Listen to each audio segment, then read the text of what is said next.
Buenos días a todos los participantes en este segundo webinar del Laboratorio de Innovación en Leasing.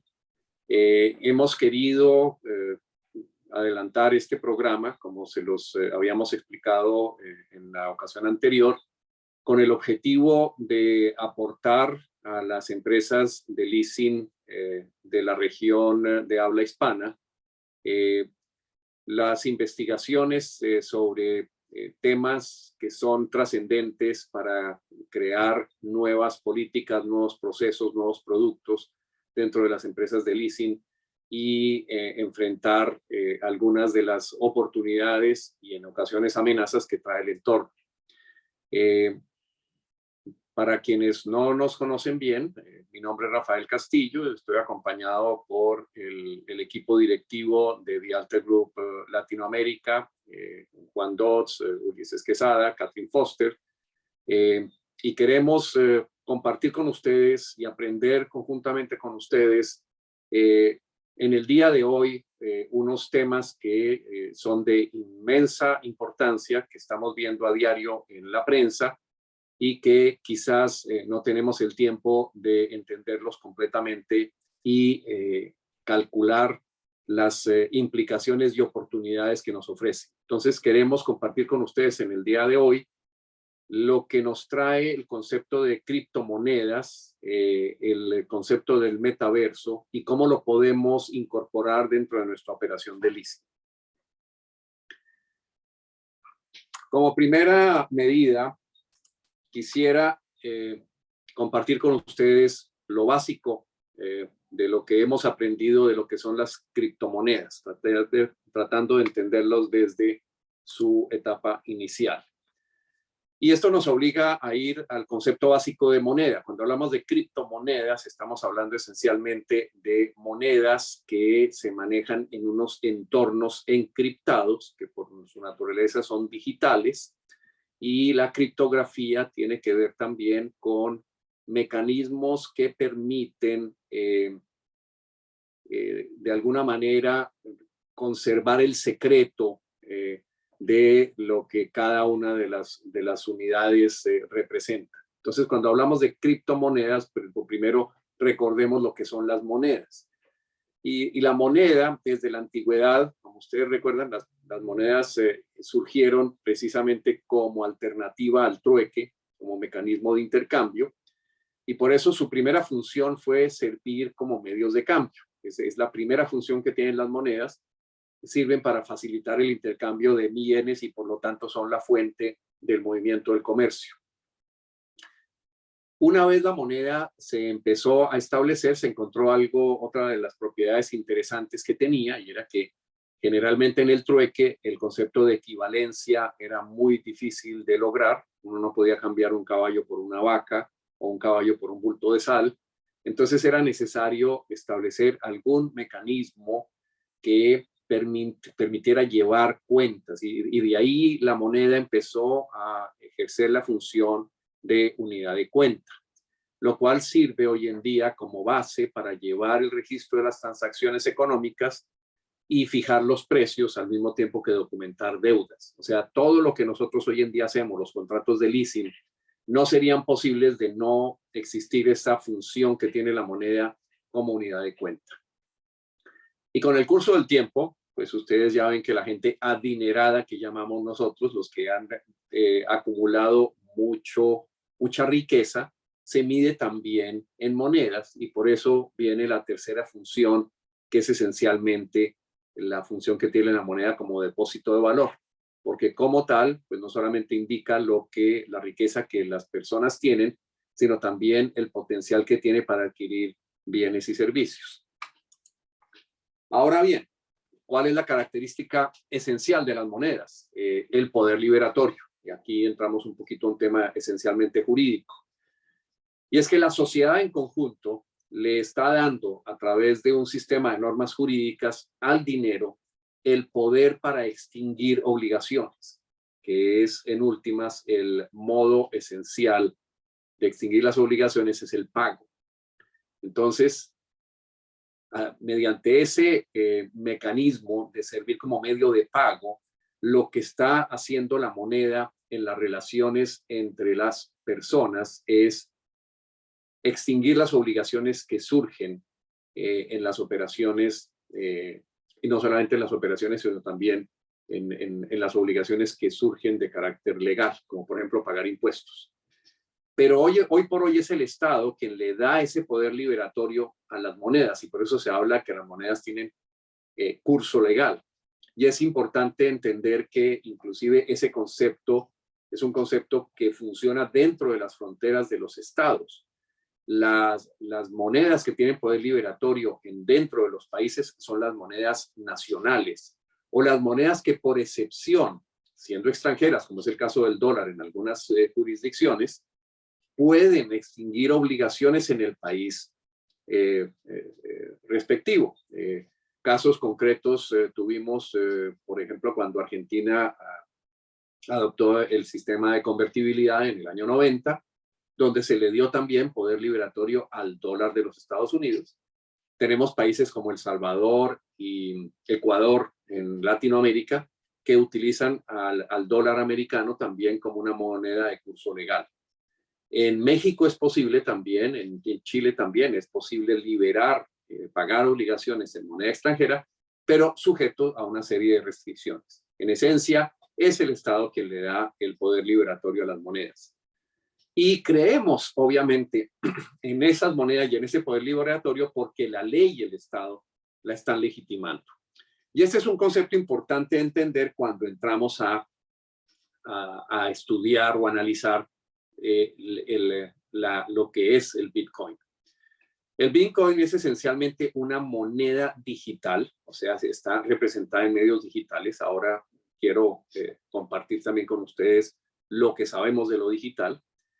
Esencialmente descentralizada, o sea, a diferencia de la moneda tradicional que, como les decía, tiene un poder liberatorio otorgado por el Estado, por la ley, generalmente con una entidad que es el Banco Central, que es el administrador único del sistema monetario. El Bitcoin es una moneda descentralizada que no tiene un banco central ni una administración única y que se puede enviar de usuario a usuario en una red de peer-to-peer, o sea, entre pares sin necesidad de intermediarios. O sea, ¿qué es lo que cambia aquí esencialmente? Cambia el concepto de que hay una ley que viene de arriba y establece un poder liberatorio, y lo que viene a sustituirse es por una serie de testigos que forman parte de la misma red y que legitiman, le dan validez a las operaciones que se celebran con estos medios digitales.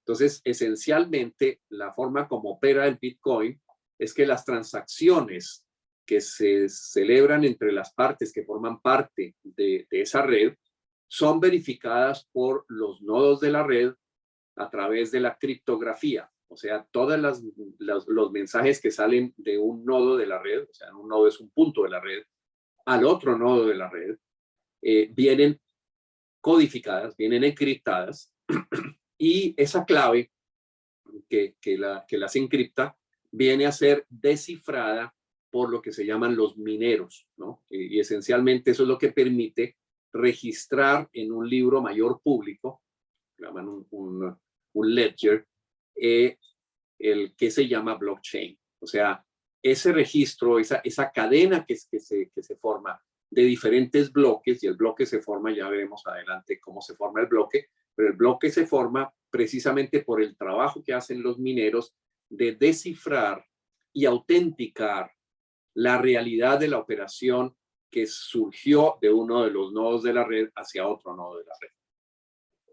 Esta criptomoneda fue inventada en el año 2008 por una persona desconocida. Se cree que es esencialmente un nom de plume, un seudónimo, aun cuando hay una persona en particular que reclama ser el autor. De todas maneras, el seudónimo que se utilizó es el de Satoshi Nakamoto. Y ese Satoshi Nakamoto sigue siendo un gran misterio. Pero lo que sí es claro es que la forma como explicó la operación del Bitcoin fue sumamente clara, y eso permitió que el Bitcoin hoy en día haya tomado el crecimiento que tomó. Y lo más importante, el medio en el cual se mueve, que es el blockchain, se ha vuelto tal vez en uno de los adelantos tecnológicos más importantes de la era digital. Entonces esta moneda se empezó a usar en el año 2009, cuando ya se lanzó su implementación como software de código abierto. Y cuando hablamos de código abierto, estamos hablando esencialmente del sistema donde todos los intervinientes en el software le pueden generar mejoras. Esa es la gran diferencia entre lo que en su momento fue el sistema de Microsoft, el sistema Windows de Microsoft, con el sistema Linux. El Linux fue un sistema abierto que permitió que se desarrollara sin necesidad de pasar por el filtro de Microsoft. Y hay muchos sistemas operacionales, muchos computadores, muchos ordenadores que funcionan a base del sistema operativo de Linux.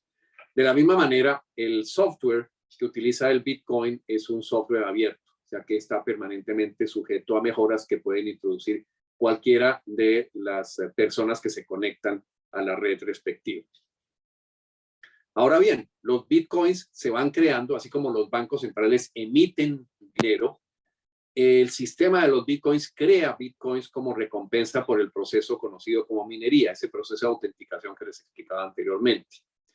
Y eso hace posible que el Bitcoin sea intercambiable por otras monedas. Entonces, por eso es que ustedes ven cotizaciones del Bitcoin en dólares o en euros, pero también el Bitcoin puede servir para pagar productos y servicios. Hablaremos un poco brevemente del caso justamente en El Salvador, donde el Bitcoin se ha admitido como una moneda de curso legal y por lo tanto con poder liberatorio. Ahora bien, ha habido críticas del Bitcoin. ¿Por qué razón? Y ya veremos esencialmente cuál es la explicación de esas críticas. Lo primero es porque se puede utilizar y se ha usado en transacciones ilegales. En segundo lugar, porque todo este proceso de generación y autenticación consume una gran cantidad de electricidad y por lo tanto también genera una huella de carbono muy alta. Entonces, no solamente estamos consumiendo electricidad, sino que además estamos contaminando el planeta. La tercera crítica es que los precios son muy volátiles. Eso se ha visto en varias ocasiones y una de las principales causas de eso es que el número de Bitcoins es limitado. Entonces, a medida que entran o salen de la red diferentes jugadores que compran o venden Bitcoins, los precios se disparan para arriba o para abajo. Ahora, ha habido robos en los intercambios y además, por la misma razón de la volatilidad, varios inversionistas y economistas lo han caracterizado como una burbuja especulativa en varios momentos. Entonces, esa es precisamente una de las preocupaciones que existen acerca del Bitcoin como moneda. Ahora bien, varios, especialmente los millennials, utilizan el Bitcoin como un vehículo de inversión y varias agencias reguladoras han emitido alertas a los inversores acerca del Bitcoin, particularmente la Securities and Exchange Commission ya ha sacado varias advertencias porque indudablemente el Bitcoin es uno de los mecanismos para captar dinero del público y utilizar en inversiones sin que se surta el proceso de protección a los inversionistas. En septiembre del 2021, como decíamos anteriormente, El Salvador adoptó oficialmente el Bitcoin como una moneda de curso legal y desde luego ha sido sujeto a diferentes críticas, tanto en lo interno como en el campo internacional, pero es la primera nación que lo ha hecho. Ahora bien, de pronto ustedes han visto la noticia, que justamente hoy la noticia es que la salida de la emisión de bonos Bitcoin por El Salvador se pospuso, que se considera que en este momento no están dadas las condiciones, pero el hecho es que el gobierno de El Salvador está emitiendo unos bonos pagaderos en Bitcoin y ya hay varios inversionistas y varios observadores que están mencionando, dado que el Bitcoin tiene un número limitado, la más alta probabilidad es que el efecto en la deuda externa de El Salvador sea un efecto muy dañino, dado que eso va a ser tal vez una de las emisiones de bonos más caras que haya habido en la historia. Pero esto está relacionado con un programa que trae el presidente de El Salvador de diseñar una ciudad que se llama Bitcoin City, a base precisamente de generar un sistema de economía a través del Bitcoin. Ahora bien, el Bitcoin no es la única criptomoneda. Las más conocidas son, número 1, Bitcoin, Bitcoin Cash, Ethereum, tal vez es la número 2 del mercado, y algunos consideran la plataforma de Ethereum hasta más seria que la plataforma de Bitcoin. Y sobre Ethereum, por ejemplo, se ha implementado la mayor parte de lo que se llaman smart contracts, contratos inteligentes, pero también hay estas otras que son de importancia cada vez mayor. Litecoin, Cardano ha adquirido gran importancia últimamente, y obviamente el nombre se inspira en uno de los matemáticos del siglo XVI, que fue Giuseppe Cardano. Polkadot, Stellar, Dogecoin, Binance Coin, Tether, que es básicamente referida al dólar, y Monero. Estas son algunas de las criptomonedas que existen hoy en día. Ahora bien, en la China se lanzó el e-yuan o el ICNY dentro del siguiente concepto. Número 1, China prohíbe el uso de criptomonedas a base de sistemas descentralizados. O sea, en China no es legal y es un delito negociar con Bitcoin. Pero a cambio de eso, el Banco Central, el Central Bank of China, emitió una versión digital de la moneda de curso legal del yuan, que es el SNY, el cual debe funcionar para toda clase de intercambios, aún sin que exista conexión a Internet. En ese caso se utiliza la tecnología NFC, que es Near Field Communications. O sea, una persona que no tiene conexión a Internet puede, sin embargo, colgarse a otra terminal que sí tenga conexión a Internet, y a través de eso hacer la transferencia. En cierta forma, esto utiliza la misma tecnología que utilizó en Kenia la moneda digital que se llama M-Pesa, que esencialmente no utilizaba el Internet como mecanismo de conexión, sino que utilizaba la red digital, la red de los teléfonos celulares. Ahora bien, Estados Unidos también se ha pronunciado sobre el tema. Justamente el 9 de marzo, el presidente Biden expidió una orden ejecutiva donde, dentro del fija un marco general, en general establece un criterio de cierta libertad, pero no le da poder liberatorio a ninguna de las criptomonedas. Lo que sí establece es un proyecto para que el Banco Central, o sea, para que el sistema de la Reserva Federal lance una moneda digital de Banco Central, que sería el CBDC, Central Bank Digital Currency. En ese proyecto ya se encuentran trabajando varias agencias del gobierno federal de los Estados Unidos, y se puede pensar que este viene a ser, digamos, el contrapeso al e-yuan de la China. De manera que vamos a tener una digitalización de monedas. Pero para entender las criptomonedas desde el principio, pues yo creo que es importante que entendamos un poquito en qué consiste la tecnología digital. Y ahí yo quiero compartir un poco mi propia experiencia personal, sobre todo en el campo del leasing. Lo primero es, la primera observación que a mí personalmente me creó un trauma, es que yo vivía de libros y de papel impreso, y de repente empezamos a hacer una transición. Por eso decimos que a Gutenberg le salió competencia, porque así como Gutenberg generó una revolución cuando se estableció el sistema de impresión masiva a través de los tipos intercambiables, hoy en día ese logro con los libros y el papel vino a ser sustituido por los mecanismos digitales. ¿Y en qué consisten esos mecanismos digitales? Bueno, empecemos un poco para contarles cómo ha sido por lo menos la transición que me tocó vivir, y en esto quiero traer justamente a colación la experiencia específica en el negocio del leasing. Cuando yo empecé en el negocio del leasing hace 40 años exactamente, el mercadeo y publicidad lo hacíamos a través de revistas y publicaciones periódicas, en papel. Las ventas las hacíamos con una fuerza de vendedores, teníamos un presupuesto para atenciones a clientes, o sea, los llevábamos a comer, le organizábamos cócteles, torneos de golf, torneos de tenis, y hacíamos un ambiente para cautivar a los clientes y generar ventas. En el onboarding del cliente, ya después de que habíamos logrado cautivarlo, entonces manejábamos solicitudes manuales que se llenaban en papel. En papel hacíamos memorandos para los comités de crédito y para el directorio o la junta directiva. Y también en papel preparábamos los contratos de leasing, ya sea con un formato preestablecido. Generalmente lo que yo hacía era para hacerlo de una manera más eficiente y al mismo tiempo sólida desde el punto de vista jurídico. Tenía un convenio con una notaría y todos los contratos los hacía por escritura pública.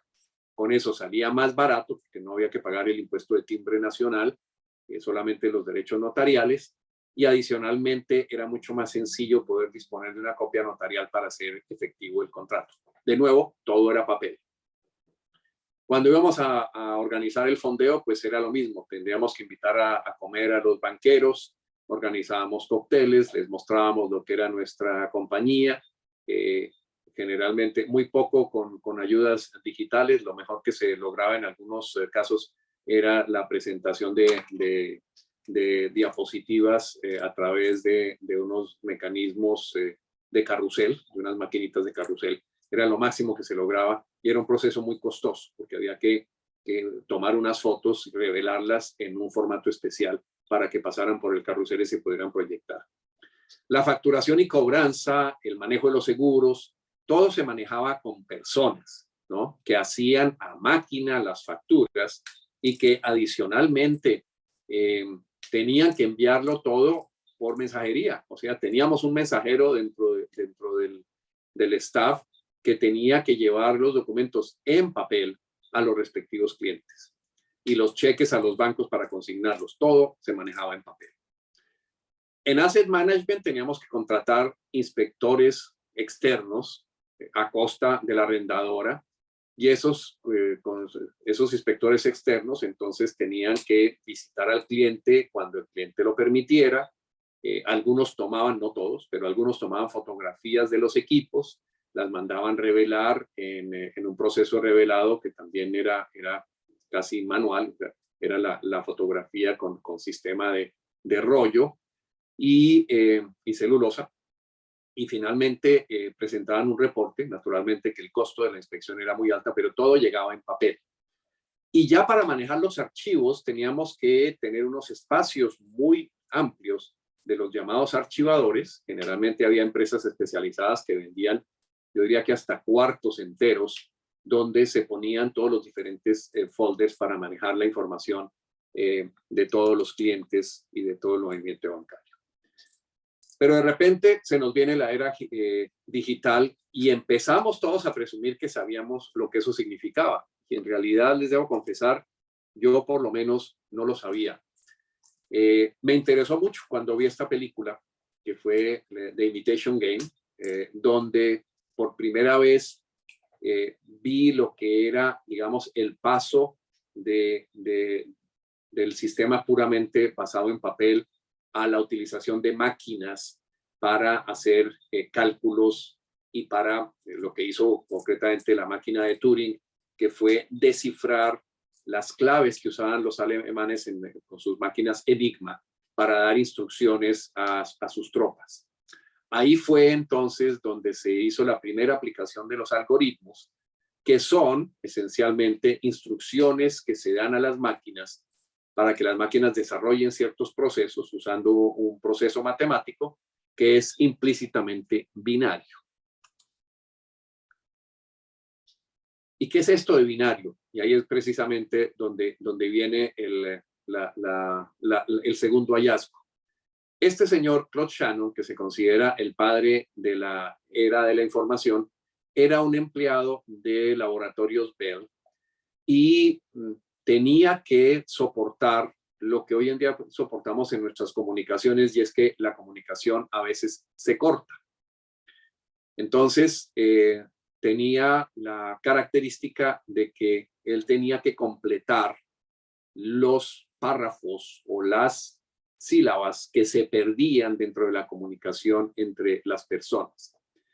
Y la forma como lo hizo fue a través de una fórmula matemática para investigar y deducir el contenido de las comunicaciones que se deformaban por razón de alguna interferencia.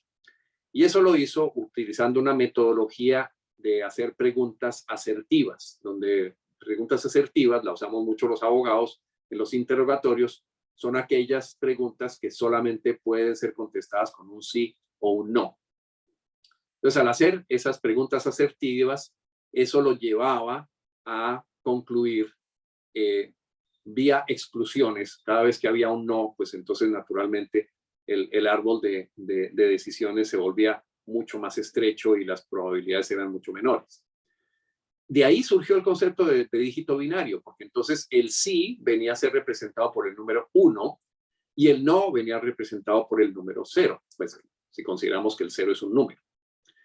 Y de ahí viene presente la expresión bit, que es binary digit, y que es hoy en día la metodología de cálculo e investigación. Así fue entonces como se crea una nueva forma de expresar los números. En lugar de decimales, se expresan con dígitos binarios referidos a unos logaritmos en base 2. Y así es como se programan todos los computadores digitales.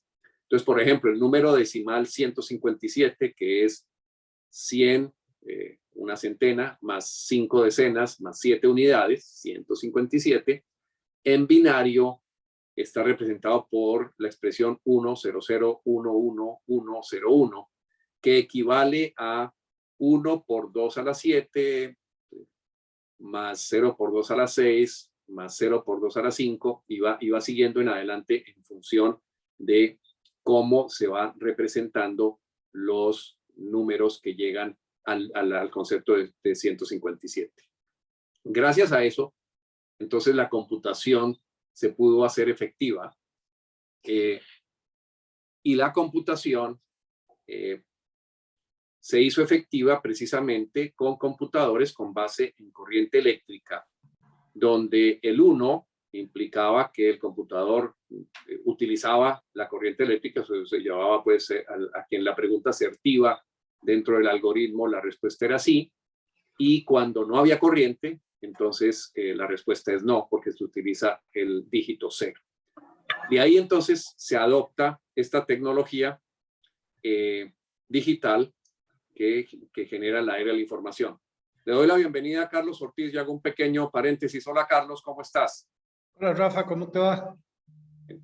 Ya habíamos empezado un poco, pero si quieres te voy a dar un breve de lo que veníamos viendo hacia atrás. Y el breve es que estamos hablando esencialmente del tema de las criptomonedas, como primer punto. Y la explicación muy rápida es que las criptomonedas, para entenderlas bien, tenemos que entender el concepto de moneda, que es esencialmente, ¿te acuerdas en tus clases de economía? La moneda sirve como medio de cambio, unidad de cuenta y depósito de valor. Igual en la criptomoneda se dan las mismas características. En la moneda tradicional que conocemos nosotros, la característica esencial es el poder liberatorio, o sea, que sirve para pagar obligaciones, y ese poder liberatorio surge de lo que el Estado le da como poder a las monedas, generalmente surge de la ley. En las criptomonedas y principalmente en el Bitcoin, se rompió ese paradigma y se creó un mecanismo descentralizado donde, digamos, la autoridad liberatoria la dan lo que podemos llamar los testigos. Entonces, en el proceso de generación de las criptomonedas, hay un proceso esencialmente digital, por eso estábamos entrando un poquito a la explicación de lo digital, pero esencialmente lo importante aquí es que a través de toda esa cadena digital se crean unos mecanismos de autenticación utilizando lo que se llama la minería, y el sistema viene a constituir lo que se llama una blockchain, que tal vez es el concepto más importante que traen las criptomonedas y nos va a servir para expresar lo anterior. En el 2008 y el 2009 la moneda empezó a surgir. Hemos hablado de las críticas y amenazas que tiene. Hay mucha reglamentación que se viene hoy en día. Les mencionaba que recientemente la Securities and Exchange Commission sacó una directiva porque las criptomonedas han servido como mecanismos para canalizar ahorros del público sin ningún control. Y en septiembre del 2021, como tú debes saber por tus vecinos, El Salvador adoptó el Bitcoin como moneda de curso legal. Ahí está donde está la diferencia. Aquí la ley le está dando al Bitcoin el poder liberatorio ante toda clase de críticas internas e internacionales, y en realidad pues El Salvador ha sido el pionero, y no sabemos si se destaque por las flechas que lleve clavadas a su espalda. El hecho es que, como bien se ha leído en los últimos días, ya El Salvador anunció una emisión de bonos Bitcoin.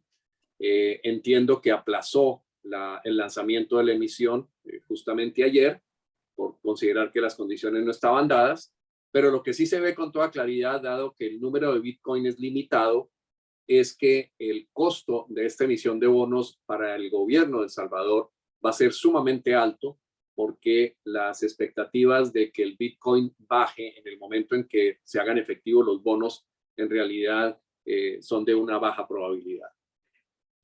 Y estábamos mencionando cuáles son las criptomonedas más conocidas. Tal vez las que vale la pena destacar, además del Bitcoin, son Ethereum y Cardano. Binance es otra también de mucha importancia, pero Ethereum tal vez es la que más ha agarrado fortaleza. Mencionábamos que mientras eso sucede a nivel general, la China, por ejemplo, tiene prohibido el uso de criptomonedas a base de sistemas descentralizados. En la China es ilegal el uso del Bitcoin, el Ethereum y todas las demás. Y a cambio de eso, el Banco Central de la República Popular China emitió una moneda digital que es el CNY o el e-yuan, que esencialmente funciona como mecanismo de pagos sin conexión a Internet, porque cuando no hay conexión a Internet se utiliza la tecnología NFC, que es Near Field Communications, donde lo que hace es que quien hace el pago a través de una transferencia digital se conecta a la red celular, y la red celular lo conecta a la Internet para poder hacer efectivas esas transacciones. Aquí en Estados Unidos ya el tema empieza a agarrar importancia. El 9 de marzo el presidente Biden emitió una orden ejecutiva donde se establecen unos mecanismos para regular el uso de las criptomonedas descentralizadas, como es el caso del Bitcoin y el Ethereum. Pero lo más importante es que, en cierta forma, parodiando lo que hicieron los chinos, se crea un mecanismo se crea un grupo de trabajo para lanzar la moneda digital del Banco Central de los Estados Unidos, que quizás venga a reemplazar al dólar. O sea, esa es la trascendencia que tiene esta orden ejecutiva, que tal vez no ha sido suficientemente publicitada. Ahora bien, estábamos en el proceso de entender las criptomonedas desde el principio, cómo pasamos del papel impreso a lo digital. O yo personalmente estaba confesando cómo desde cuando empezamos, y yo creo que en eso más o menos estamos en las mismas épocas, Carlos, nosotros hacíamos mercadeo de publicidad utilizando mecanismos impresos, ¿no?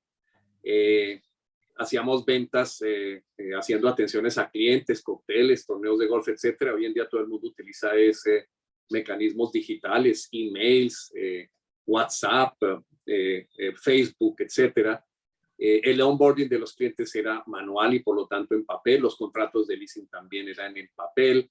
El fondeo se manejaba también por un sistema de más contacto humano que digital. Hoy en día, la verdad, nosotros muy rara vez tenemos que conectarnos con nuestros banqueros. La facturación y cobranza se hacía con gente y con mensajeros que llevaban los documentos y recogían los respectivos cheques, que venían también en papel, para ir a consignarlos en los bancos. Eso todavía existe en muchas jurisdicciones. Y los archivos, para tener el sistema de archivo teníamos que tener varios metros cuadrados en un cuarto de archivo, con unos muebles gigantescos que manejaban todo eso. Esto hoy en día pues viene a ser sustituido por la tecnología digital. Y el problema es que todo el mundo habla de la era digital y la verdad nos familiarizamos tanto con lo digital que a veces se nos olvida entender qué es lo que es eso, ¿no? Y en eso estábamos ahora precisamente en este tema. Yo les compartía que para mí un poco el aha moment vino cuando vi esta película, The Imitation Game, ¿no? donde se ve claramente cómo una máquina, la verdad es que muchos le asignan a Alan Turing el papel de ser el padre de la computación moderna. Esta máquina, como recuerdan en la película, le descifraba los mensajes en clave que mandaban los alemanes y logró interferirlos y anticipar buena parte de los movimientos de las tropas gracias a que la máquina logró desencriptar, descifrar todas las claves que los alemanes habían generado. Pero esencialmente lo que queda del legado de todo esto es que era la primera aplicación de algoritmos, ¿no? Y los algoritmos son las instrucciones que se le dan a las máquinas usando un proceso matemático que es implícitamente binario. Y esencialmente en eso estábamos, porque al hablar de dónde viene lo binario, pues tenemos que acudir a Claude Shannon, que era un empleado de la Bell, de laboratorios Bell en los Estados Unidos, y que había tenido que enfrentar el problema que hoy en día también enfrentamos nosotros, donde a la gente se le corta la comunicación y tenemos que tratar de adivinar qué es lo que nos quería decir. Él se puso en ese trabajo y lo hizo utilizando una fórmula matemática donde deducía el contenido de las comunicaciones que se habían deformado, ya sea por interferencia o por cualquier otro sistema, utilizando una metodología de hacer preguntas asertivas. Los abogados llamamos preguntas asertivas aquellas que solamente pueden responderse sí o no. Entonces, a través de si la respuesta era sí, la simbolizaba con el número 1, y si la respuesta era no, con el 0. Y esto permitió reexpresar hasta los números. Estaba explicando cómo el número 157 en nomenclatura decimal es 100 más 50 más 7, pero en binario es 1001101, porque equivale todo en logaritmos a base 2 a la sumatoria de todos estos logaritmos que se están expresando donde se puede ver el 1, el 0, todo multiplicado por 2 a la n potencia, cada vez decreciendo la potencia. Desde el punto de vista práctico, lo que esto generó es que los computadores que funcionan a base de energía eléctrica, digamos, la respuesta, si la respuesta era sí, se utilizaba la corriente eléctrica, y si la respuesta era no, se apagaba la corriente eléctrica. Y hoy en día lo que nosotros estamos procesando a unas altas velocidades es ese mismo proceso, donde el sistema eléctrico que conecta a nuestros computadores hace esa transición de lanzar energía y quitar energía para poder poner a funcionar todos los dígitos que nosotros estamos trabajando. Y esto es realmente lo que genera la era de la información. Hay una interesante página web o aplicación que se llama brilliant.com, que le enseña a uno todos estos temas básicos, y quise traer a colación porque es un buen mecanismo para aprenderlo, y tiene una metodología muy interesante. Aquí la metodología que ponen es un caso en el cual se roban un diamante de un museo, y los sospechosos son los 16 que están en la gráfica de la derecha. Como ustedes ven, cada sospechoso tiene una característica diferente, ¿no?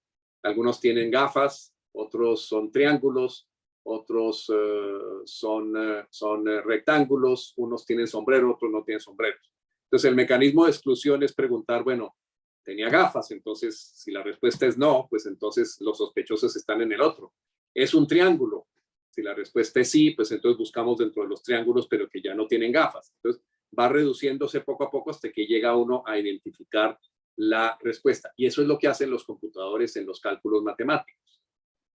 Entonces, hoy en día, la computadora digital resuelve todos estos problemas y opera sobre magnitudes, sobre letras y sobre voz. Lo que estamos haciendo en este momento es esencialmente esa misma combinación.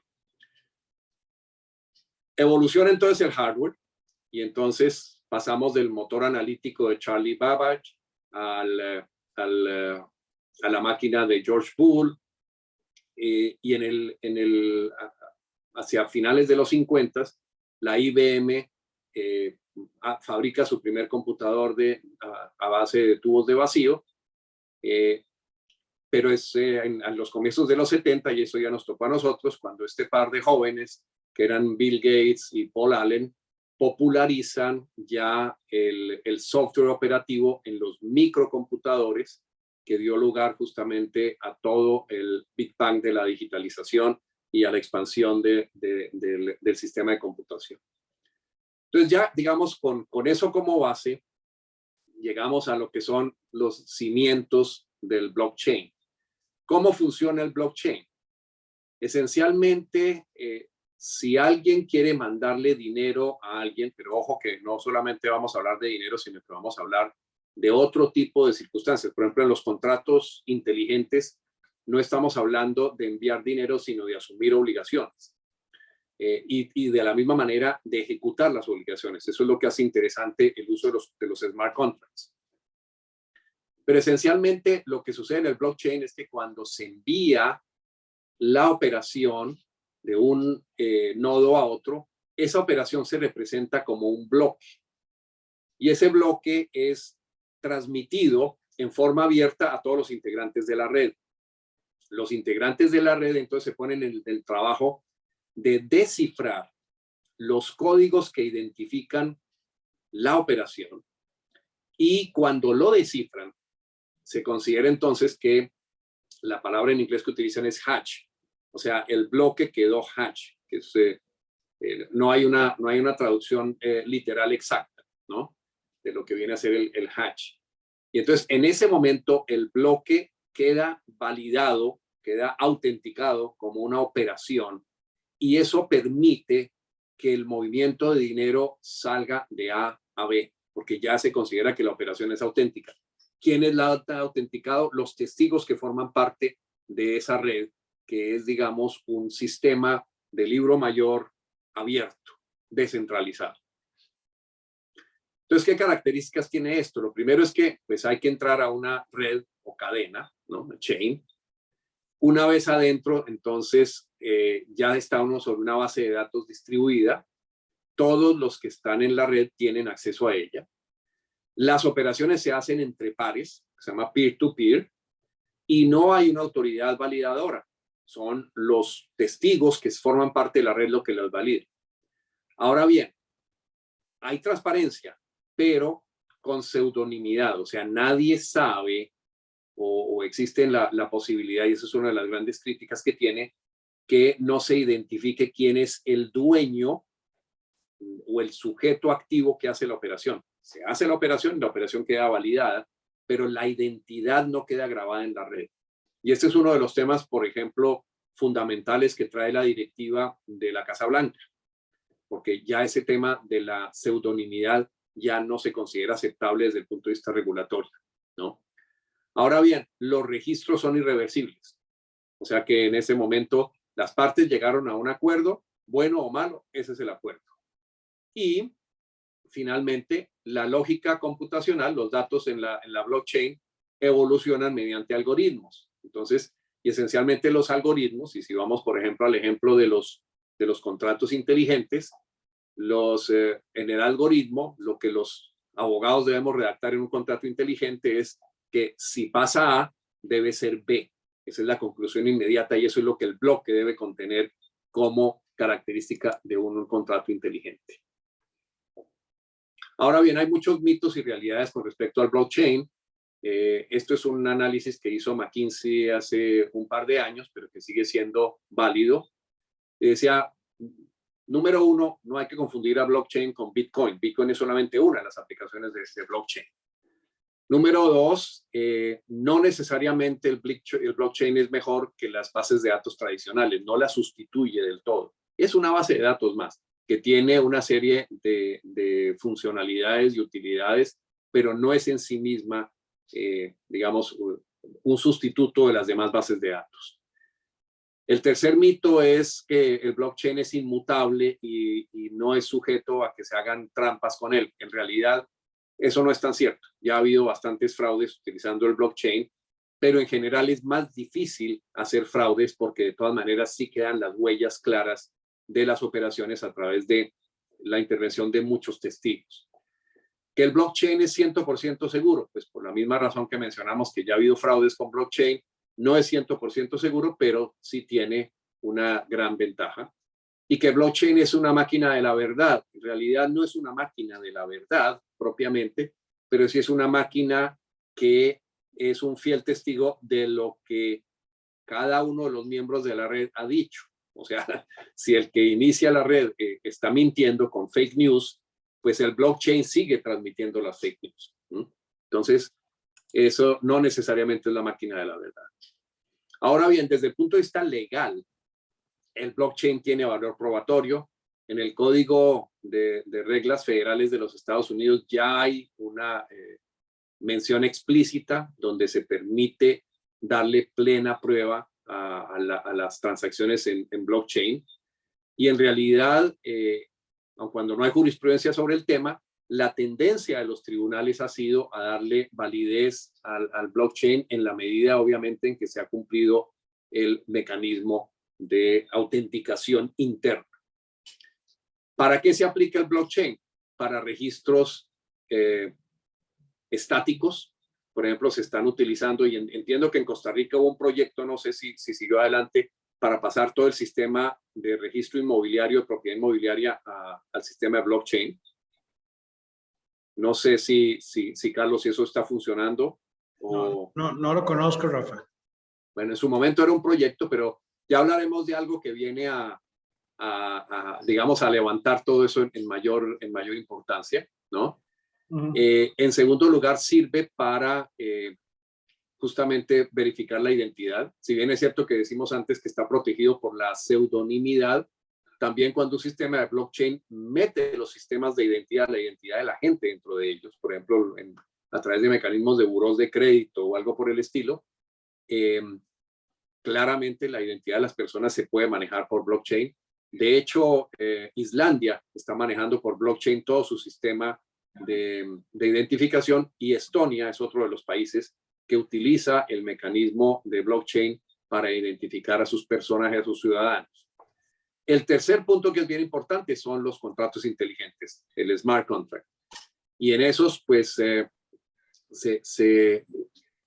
yo personalmente he sido un gran fanático de los smart contracts y lamentablemente todavía no ha agarrado mucha importancia, pero yo veo que el futuro en nuestro negocio del leasing tiene que estar en los smart contracts. Y también de lo que vamos a hablar ahora en adelante nos puede dar un salto importante para llegar allá.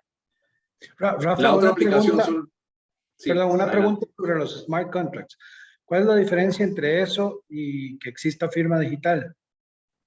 Bueno, eso es un muy buen punto. Los smart contracts son contratos que son autoejecutables. O sea, tú no tienes que ir a un juez para hacerlo efectivo, sino que a través de la red, a través de las diferentes secuencias, si por ejemplo tú tienes las cuentas bancarias de tus clientes conectadas al smart contract, no tienes necesidad de cobrarle al cliente para que te pague. Claro, me vas a decir, eso lo puedo hacer hoy en día con débitos automáticos, ¿sí? Pero no solamente está eso. Existe también la posibilidad de que a través del smart contract la reposesión de los activos se haga en forma inmediata, la transferencia del dominio de los vehículos automotores se haga en forma inmediata sin necesidad de acudir a que necesariamente la gente vaya y firme los traspasos, o que el cliente que terminó de pagar el contrato tenga que ir al tránsito a hacer el traspaso, que creo que es un problema serio que se presenta en Costa Rica, ¿no? Aquí el proceso se hace en forma automática. ¿Por qué? Porque le permite, justamente como todas las transacciones, todas las etapas, todas las secuencias y actividades de esos contratos están plenamente autenticadas, pues no hay lugar a dudas, no hay lugar a tener que acudir a un juez para que el juez de alguna manera resuelva las dudas. el sistema es claro. Por eso digo yo que para hacer contratos inteligentes hay que hacer inteligentes a los abogados para que las instrucciones, o sea, ya no se trata de redactar cláusulas, se trata de redactar algoritmos, ¿sí? Darle instrucciones a la red para que presentara determinada hipótesis, como por ejemplo, el cliente no tenía fondos en la cuenta bancaria. ¿Qué hago yo? ¿Qué hago yo? ¿A dónde acudo? Pues de pronto la orden que se le ha dado en el contrato inteligente es inmediatamente debite la cuenta del coarrendatario, ¿no? Del fiador que tenga el cliente, o cualquier otro mecanismo, ¿sí? O hágase usted a una factura que tenga el cliente por cobrarle a uno de sus clientes finales. Entonces, esos son mecanismos que están por desarrollar, pero que hoy en día el blockchain lo permite hacer. O sea, ese es uno de los temas de innovación que realmente vale la pena explorar. Sí, eso sería maravilloso. Nada más que deja un montón de jueces sin trabajo. Claro, claro. Pero además nos hace mucho más ágiles. Entonces, la firma digital, ¿para qué te sirve? Te sirve para identificar a las personas, ¿no? Tú puedes tener entonces diferentes grados de firmas digitales. Uno donde utilizas una autoridad que te autentica, como puede ser DocuSign o cualquiera de los otros servicios, ¿no? Sí, así funciona. Y lo que está haciendo DocuSign... Sí, perdón, Carlos, adelante. Sí, que así funciona aquí en Costa Rica. Es el Banco Central el que autentica las firmas. Exactamente. Y, por ejemplo, en países como México es el sistema de administración tributaria el que hace la autenticación, ¿no? Entonces, si se utiliza el blockchain, pues ya no necesitas una autoridad que autentique. ¿Mm? La firma queda autenticada por principio. Ahora bien, ¿para qué más sirve el blockchain? Sirve para registros dinámicos, actualizar activos, y ya veremos precisamente que de lo que vamos a hablar, que los NFTs justamente son parte de esta aplicación.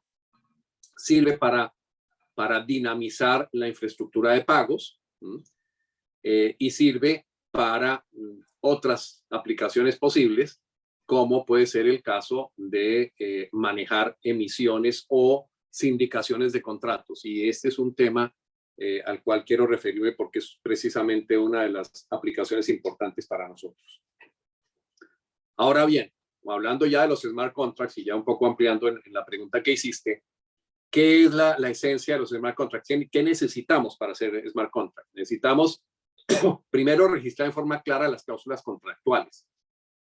Entonces, las definiciones, o sea, fíjate que hay muchos contratos que tienen cláusulas de definiciones precisamente para eliminar las dudas que se dan sobre la interpretación de los contratos, porque las partes le dan un sentido, un significado diferente a ciertos conceptos. Entonces, los colegas míos han acudido a crear unas definiciones dentro del contrato para eliminar ese tipo de dudas. Pero aún con las definiciones, las dudas persisten.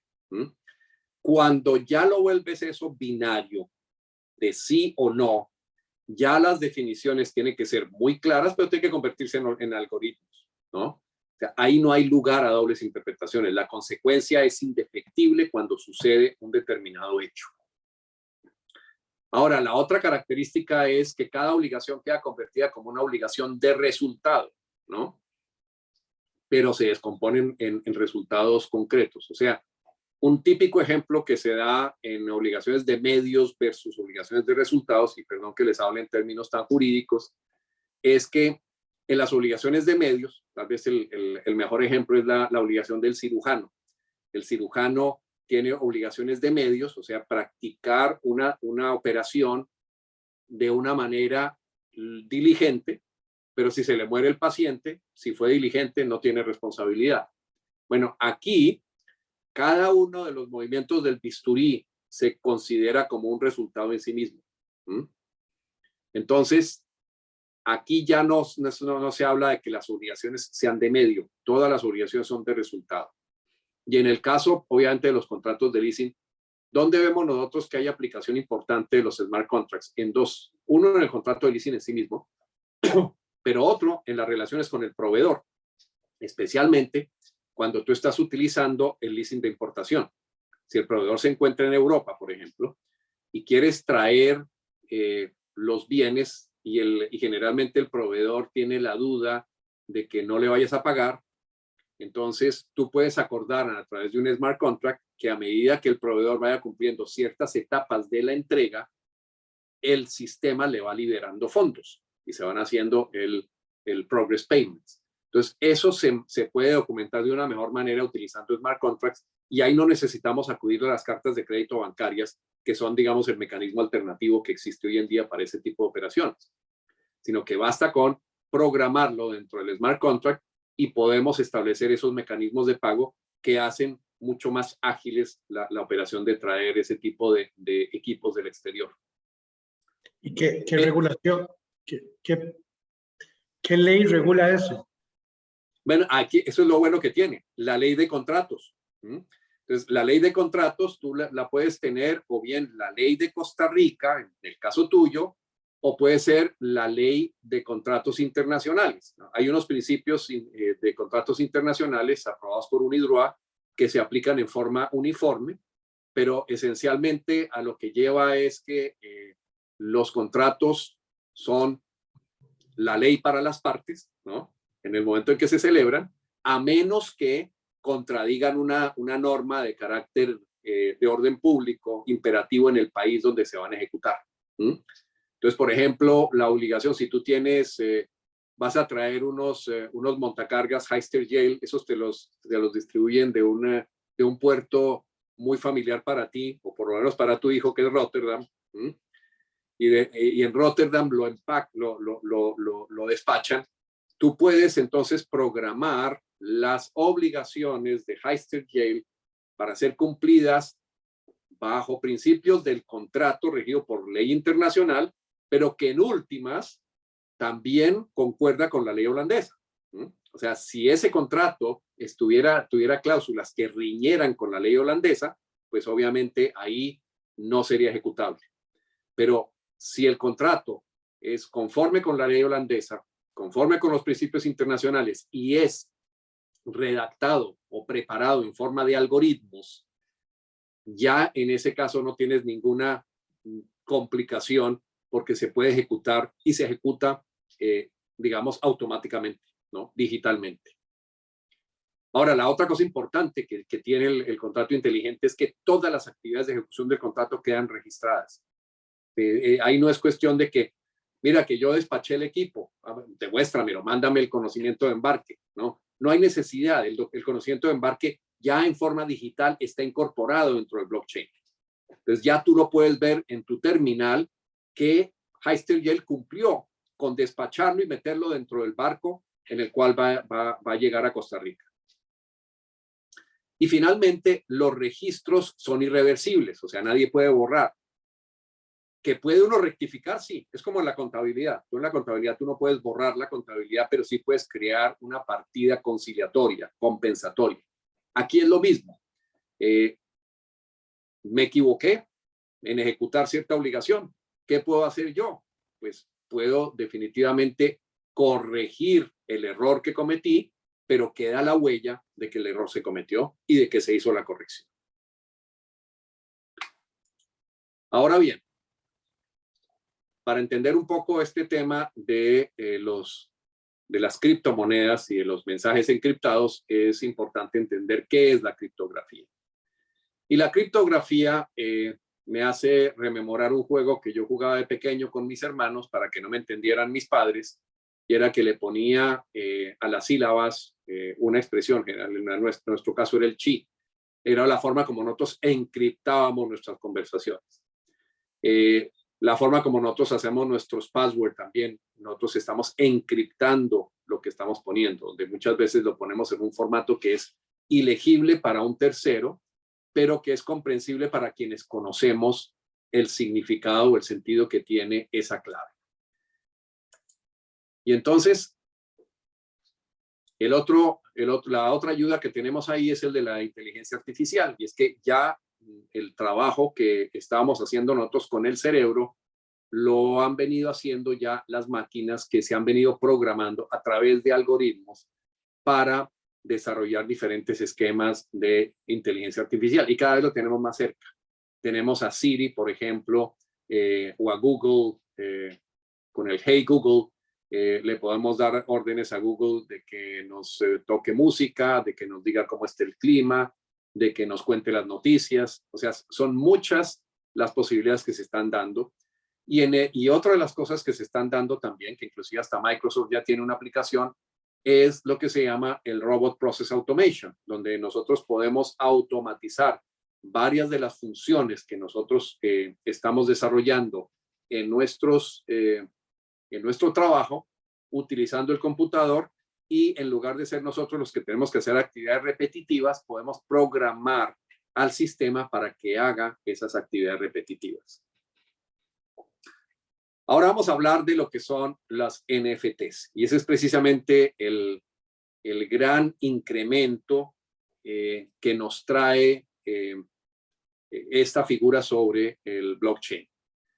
Las NFT se vinieron a hacer ahora famosas porque se empezaron a monetizar, y a finales del año pasado se hicieron famosas por una subasta que hubo de unas obras de arte representadas en NFT.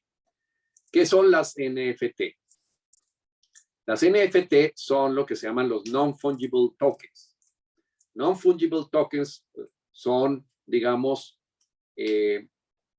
talismanes, si podemos de alguna manera traducirlo, talismanes que no son sustituibles, que son únicos. Y yo digo que el token se traduce como talismán porque esencialmente el token es una representación de algo. Anecdóticamente, yo me encontré con los tokens por primera vez en Nueva York cuando muy joven agarré un sistema de bus y había una maquinita donde había un espacio para meter monedas, y yo metí unos quarters, monedas de 25 centavos, y no me la recibió. Y el chofer, de una manera agresiva, me dice, no, usted tiene que poner tokens. Yo no sabía qué me estaba hablando. Afortunadamente, un buen samaritano se acercó y me entregó un token, y con eso pagué mi pasaje. Pero ya entendí que uno tenía que comprar el token en una casilla, y el token era una moneda que tenía una representación especial. Solo servía para eso, para pagar el transporte. De la misma manera, los non-fungible tokens son unos registros digitales, generalmente, pero no siempre, aplicando la técnica del blockchain, que permiten de alguna manera representar algo adicional. Entonces aquí tenemos, es una unidad de datos almacenada en blockchain que es certificada como única y que esencialmente es sustituible. Se está aplicando para obras de arte, se está aplicando para música. Todos los objetos de propiedad intelectual pueden ser sujetos a esto. Ya de hecho hay videos que lo expresan. Y eso nos lleva, ya entendiendo el concepto del NFT, que es importante, ahora volvemos un poco para entender qué es lo que se está haciendo con los NFTs, pero eso nos lleva justamente al concepto del metaverso. En el metaverso se van a fusionar la realidad aumentada con los NFTs y con el blockchain. ¿De dónde viene el concepto de metaverso? O por lo menos el término viene de esta novela de Neal Stephenson, donde esencialmente el metaverso, meta, como ustedes saben, viene del griego meta, que quiere decir más allá. Es en cierta forma es la creación de un universo alterno al universo real que tenemos. Y ese mecanismo lo que nos permite es transportarnos a un campo imaginario donde pueden suceder muchas cosas. De hecho, las primeras aplicaciones del metaverso son los juegos, pero ahora con el surgimiento de los NFTs ya se está volviendo también como un campo de negocios. Entonces aquí estamos hablando de que el metaverso son una red de mundos virtuales tridimensionales que está enfocado a generar conexiones sociales y también futurismo y ciencia ficción. Hoy en día son accesibles usando dispositivos de realidad aumentada o realidad virtual, como son los HoloLens o el Oculus VR. o a veces el hardware ordinario evolucionado, o sea, a través del smartphone en ciertas aplicaciones, sin necesidad de tener uno las gafas estas de realidad virtual, puede uno entrar al metaverso. Y en el metaverso las personas se representan por unos caracteres que se llaman avatares y los objetos se representan por NFTs. ¿Para qué está sirviendo el metaverso? Pues como les decía, está sirviendo muchísimo y surgió para los juegos. O sea, hay mucha gente que se conecta y juega con personas que no conoce, interactúa con el avatar de esas personas y hoy en día están esencialmente jugando juegos. Pero sirve para facilitar el comercio electrónico. Y una de las aplicaciones concretas que tiene es IKEA. Uno puede entrar al metaverso de IKEA y mirar si los muebles de IKEA pueden caber exactamente en las esquinas de la pared de mi cuarto. Igual uno puede en un momento dado ir al sastre virtualmente y con su avatar el sastre le toma las medidas y le diseña el traje y se lo puede mandar a través de Amazon o de cualquier otro sistema de despacho con sus propias medidas, porque es el avatar al quien le han tomado la medida. O sea, son muchísimas las aplicaciones que está dando el metaverso. De la misma manera, nosotros, pensando en el caso del leasing, podemos usar el metaverso para entender cómo está nuestro cliente utilizando el activo que nosotros le entregamos en leasing y en qué estado se encuentra el activo, dónde está trabajando, qué está haciendo, con qué cliente está trabajando. Y eso, por ejemplo, nos sirve mucho en casos en los cuales nosotros tenemos también o estamos utilizando el mecanismo de garantías mobiliarias, como puede ser el caso de Costa Rica, como puede ser el caso de Colombia, Honduras o Guatemala, donde la garantía mobiliaria se hace extensiva a los bienes derivados o atribuibles, de manera que lo que esté produciendo el activo en leasing también forma parte de nuestro colateral. Entonces, en un momento dado, gracias a la utilización del metaverso, nosotros podemos tener acceso a la información de dónde está trabajando la retroexcavadora de la constructora MECO, quién es el contratista o el contratante, a quién le están haciendo el trabajo, qué tan cumplidos y qué tan avanzados están en la obra, y lo podemos ver en tiempo real utilizando el metaverso. De manera que todas estas innovaciones nos permiten aplicar varios principios. El otro es más fácil todavía, la selección del activo. Eso ya se está dando de una manera muy avanzada en el caso de los vehículos. Aquí, por ejemplo, en los Estados Unidos existe un sistema que se llama Carvana, que permite que la gente compra y vende su vehículo digitalmente, sin necesidad de tener que ir a un concesionario o a un dealer, sino que simplemente compra y vende utilizando y puede utilizar el metaverso, donde precisamente con la inspección digital que se hace del bien, se puede registrar en el metaverso en qué estado se encuentra, cuánto tiene el orómetro, cuál es el grosor de las llantas, etcétera, y se puede entonces manejar la compra y venta de activos. Entonces, para la selección del activo, para la inspección del activo, para hacer el seguimiento del cliente, todo eso nos sirve el metaverso. Ahora bien, hay algo más. Justamente la semana pasada ya se lanzó la primera sindicación de activos hipotecarios, o sea, de préstamos hipotecarios representados en una NFT. Entonces, de la misma manera, nosotros podemos conseguir fondeo registrando nuestra cartera en un NFT y emitiendo, ofreciendo la negociación del NFT dentro de los mercados que hoy en día están más abiertos. Hay un mercado muy conocido que se llama OpenSea, que es tal vez el más amplio en materia de negociación de NFTs. Y como les digo, ya tenemos, la semana pasada se hizo la primera operación financiera donde se incorporaron préstamos hipotecarios a un non-fungible token y han sido objeto de negociación. O sea, hubo una banca de inversión que compró el NFT y es la que tiene el derecho exclusivo de distribuir los diferentes porcentajes de participación sobre ese portafolio entre su comunidad inversionista. Entonces, vemos cómo los NFTs también nos permiten generar mecanismos de fondeo. Rafa. Sí, Carlos. Sí, una pregunta. ¿Cómo te proteges del tema de lavado de dinero? Bueno, ese es precisamente lo que viene en este slide, que es, se está dando esa figura y se está dando posible, pero cómo te proteges del lavado de dinero es objeto en este momento de regulación y de autorregulación. O sea, la corta respuesta a tu pregunta lo tienes que hacer a través de autorregulación. Y es lo que, digamos, está empezando a suceder hoy en día, porque lo que tenemos, digamos, a nivel regulatorio general, pues lo estamos viendo en la SEC, ya se está pronunciando sobre el tráfico de NFTs, porque hay otra circunstancia involucrada que no es solamente, es una de ellas, el posible lavado de activos, pero también es la captación masiva y habitual de dinero del público, ¿no? Del ahorro del público.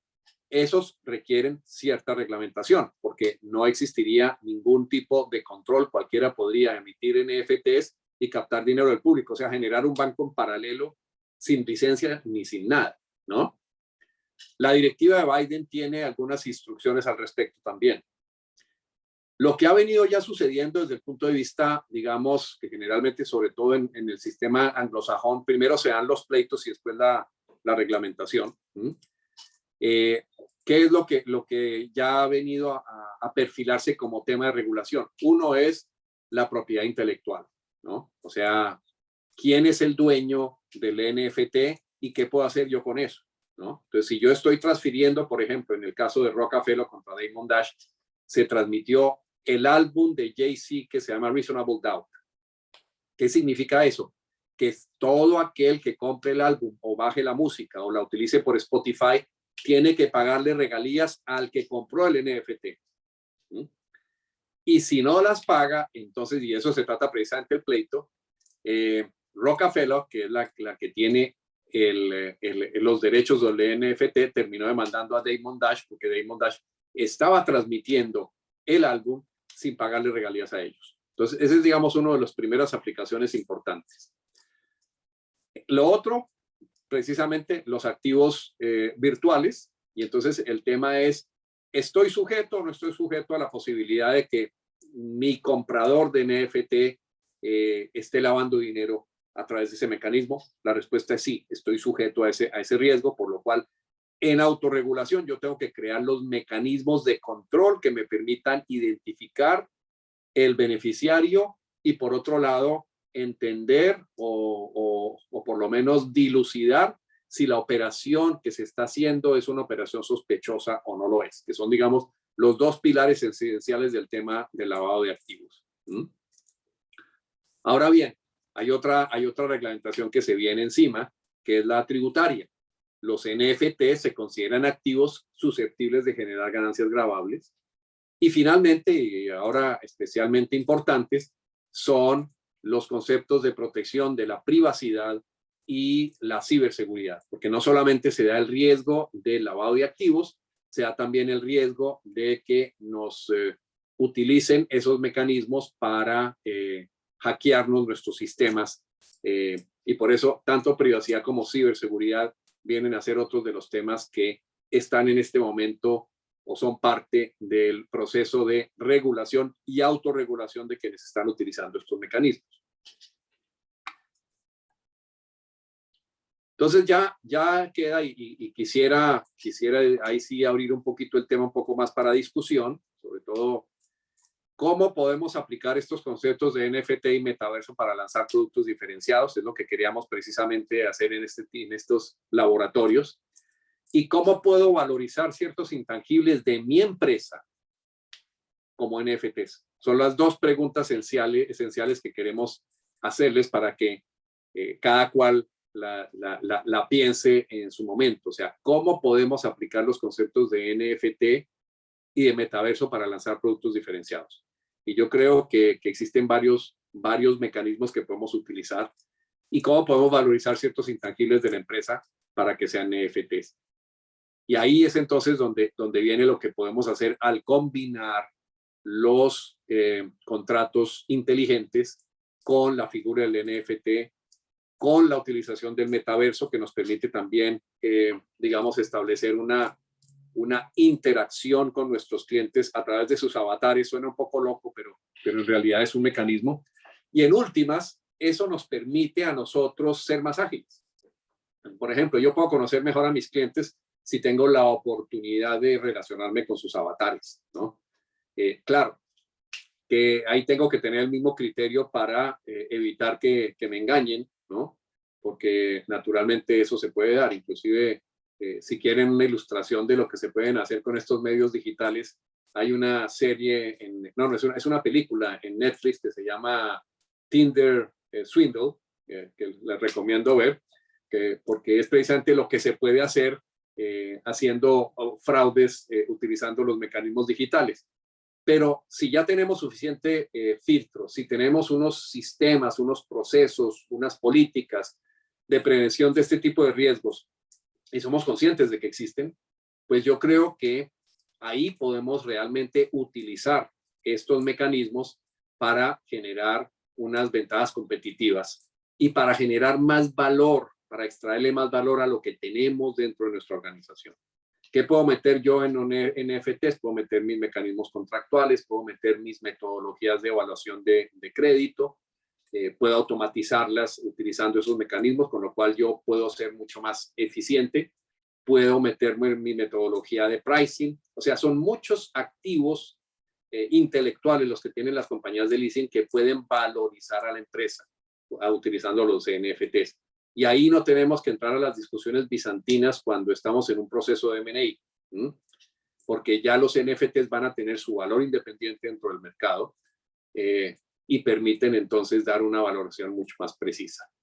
Entonces, esto es lo que queríamos compartir hoy con ustedes con respecto a estos interesantísimos temas que son las criptomonedas y el metaverso, y que creemos y esperamos que generen pues mucha innovación por parte de todos ustedes.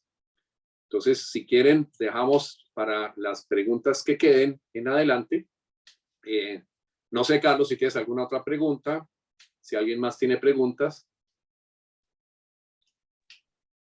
Y si no, entonces, lo que podemos ofrecer también, les habíamos mencionado, es el tema del confesionario, ¿no? El confesionario es el que quiere hacer preguntas ya muy individuales, pero digamos a nivel abierto, si hay algunas preguntas, estamos aquí a disposición.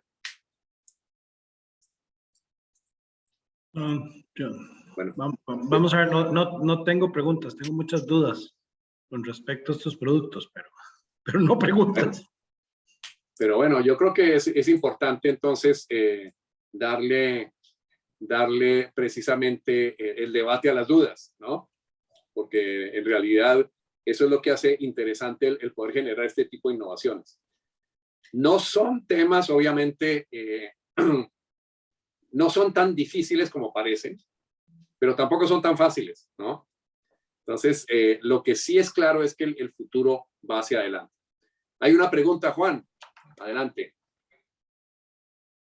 Ya no funciona el micrófono. A ver, entonces, vamos a ver cuál es la transferencia que tiene. Pero entonces, mientras la pregunta sale en el chat, yo creo que esencialmente para las dudas, o sea, la pregunta de fondo es, ¿qué tanto ganamos nosotros si implementamos una de estas figuras?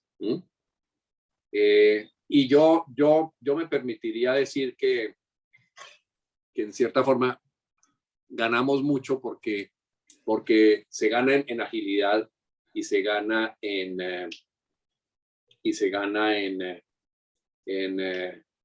la capacidad de dar respuesta y quizás hasta reducir costos a todo nivel.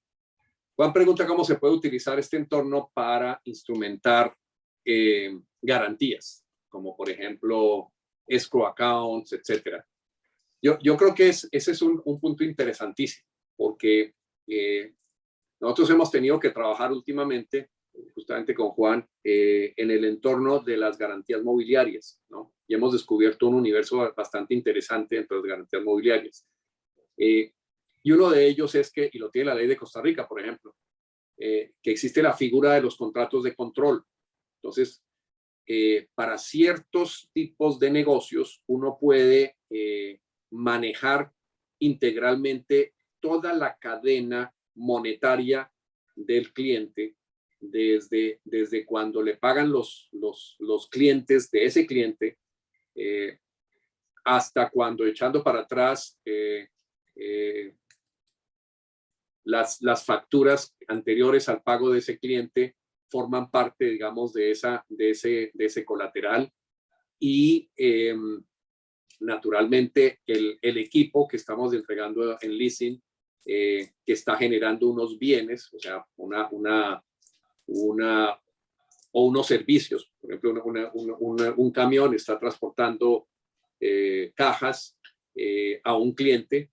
Ese servicio de transporte se puede considerar como un bien derivado o atribuible, y las facturas que se generan hacia el cliente al que se le está transportando esas cajas forman parte de la garantía. Obviamente para eso hay que establecer muy bien los mecanismos. Entonces, ¿cómo se puede hacer esto dentro de los contratos inteligentes?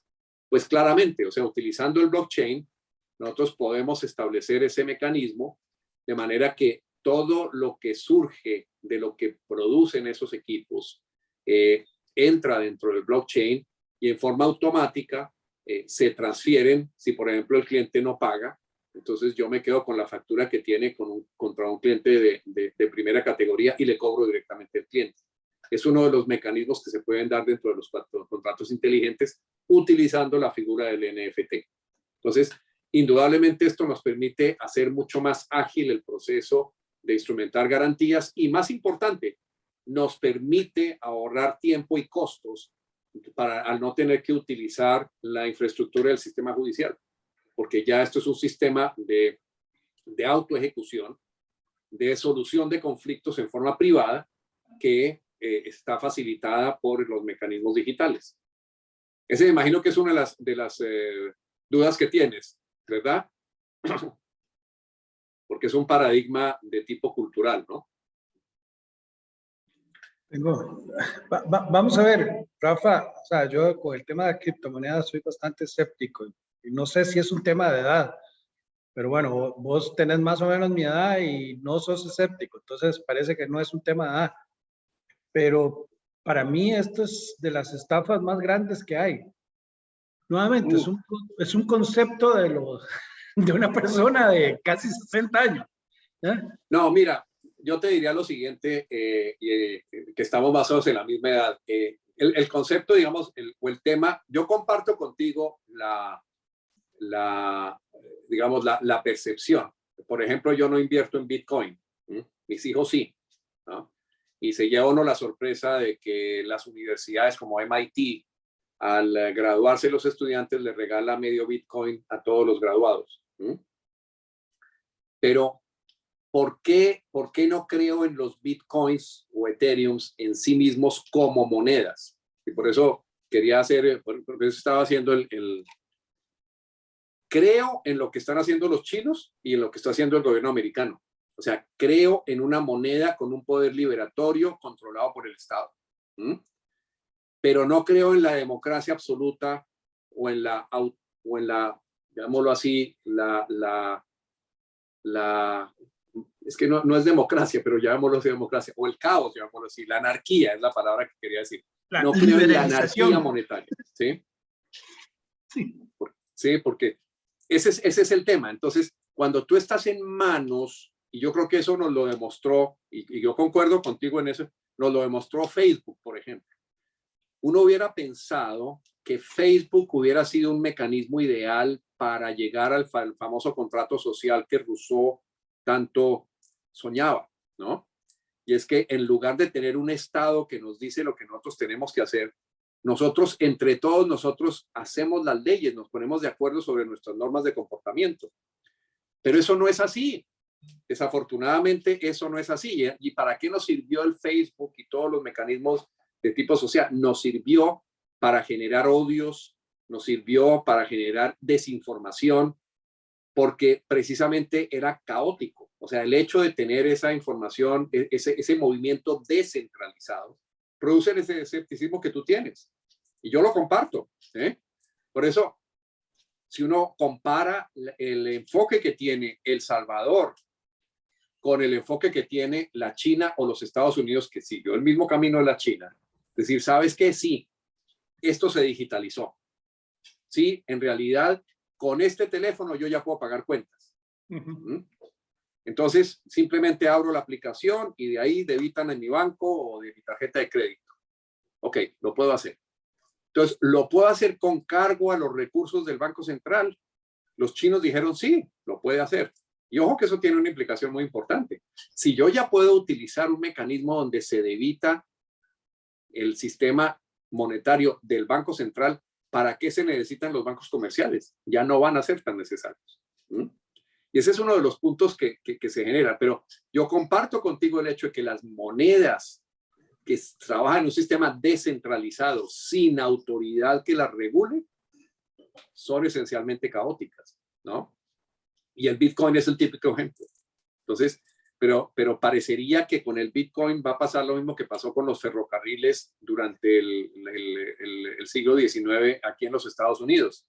Todas las empresas ferroviarias quebraron, pero el sistema ferroviario le hizo el gran desarrollo económico a los Estados Unidos. Aquí yo pienso que vamos a llegar a la misma situación. Las criptomonedas como tales van a hacer esas burbujas que mencionábamos al principio que se van a estallar. Y el Bitcoin es el típico ejemplo.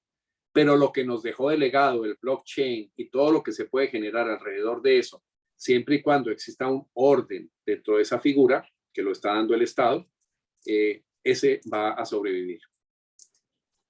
Ulises, ¿alguna pregunta? Sí, yo tenía un comentario ahí, o sea, creo que sí, efectivamente hay digamos, ventajas en todos estos mecanismos, las criptomonedas y todo, pero yo también veo muchas más desventajas, y sobre todo en un contexto donde hay mucha exposición a ataques cibernéticos y, digamos, el mismo enfrentamiento. Por ejemplo, hace unos días Biden alertó de un posible ataque de Putin a las redes informáticas de las empresas y todo. Entonces, creo que sí conviene ser prudentes en ciertas cosas, ¿no? Decir, bueno, ok, ¿qué es lo que está pasando? Pero también darse cuenta de que podemos ser susceptibles digamos, a un ataque o a un tipo de entorno donde quizá el sistema judicial normal, bueno, pues no tiene elementos como para poder ayudarnos, ¿no? en algún conflicto. Sí, muy bueno que lo mencionas, Ulises, porque uno de nuestros próximos webinars van a tratar el tema de la ciberseguridad.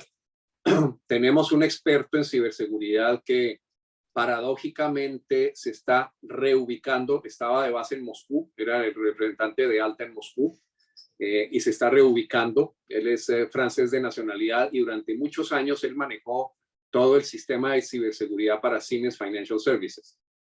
Entonces, lo que él aprendió y lo que hoy en día nosotros tenemos que hacer para prevenirnos, yo creo que es una lección importante que tenemos que aprender, porque ahora con la guerra, precisamente, no solamente por la advertencia de Biden, pero ya lo sabemos que los principales ataques cibernéticos han venido de Rusia. La gran paradoja es que lo que trancó esos ataques cibernéticos es que los ucranianos son mejores en piratería, como hackers, que los rusos, pero en realidad eso se viene. Y yo, por ejemplo, y le recomiendo a todos que por las noches, si no tienen necesidad de tener sus equipos prendidos y conectados, los apaguen. Porque a pesar de que tu equipo no sea, digamos, el target, el objetivo de los ciberataques, sí puede ser una herramienta para llegar a él. Y al cabo de eso te va a poner en problemas. Entonces, una de las recomendaciones en el caso de la ciberseguridad es por lo menos tomar eso. Pero tenemos mucho que aprender en ese campo. E indudablemente, Ulises, esa es tal vez una de las prioridades grandes que hoy en día con la guerra tenemos. Y otro tema de la guerra que más adelante, y te lo dejo también como reflexión, es que la guerra para América Latina, lejos de haber sido una desgracia, ha sido una bendición. O sea, hay dos fenómenos que nos están abriendo oportunidades grandes en América Latina. Uno es el caos que hay en las cadenas de suministro, y el otro, la guerra. Porque en ambos casos, los países latinoamericanos nos estamos volviendo como importantes proveedores en un tema de lo que llaman nearshoring, y concretamente eso hay un tema concreto de Costa Rica que quisiera después platicarlo contigo. Y por el otro lado, nearshoring para la parte de las crisis de las cadenas de valor, y por el otro lado, la escasez de productos que antes venían de Rusia y Ucrania nos está generando oportunidades grandes a los países latinoamericanos para que los aprovechemos de una manera inteligente. Entonces, ahí tenemos dos temas que pueden surgir y que son parte de lo que nos puede ayudar a innovar y a crecer de una manera rentable y sostenible. Muy bien, de acuerdo. Bueno, quiero agradecerles la presencia y el tiempo. Este video queda grabado también para el que quiera tener acceso a él posteriormente. Y de nuevo, si surgen algunas inquietudes, dudas, iniciativas, estamos abiertos dentro de nuestro confesionario. Ahí nos ponemos la casaca de cura y ejercemos la confesión, el sacramento de la confesión. Bueno, muchas gracias y un buen día para todos. Chao. Gracias, chao.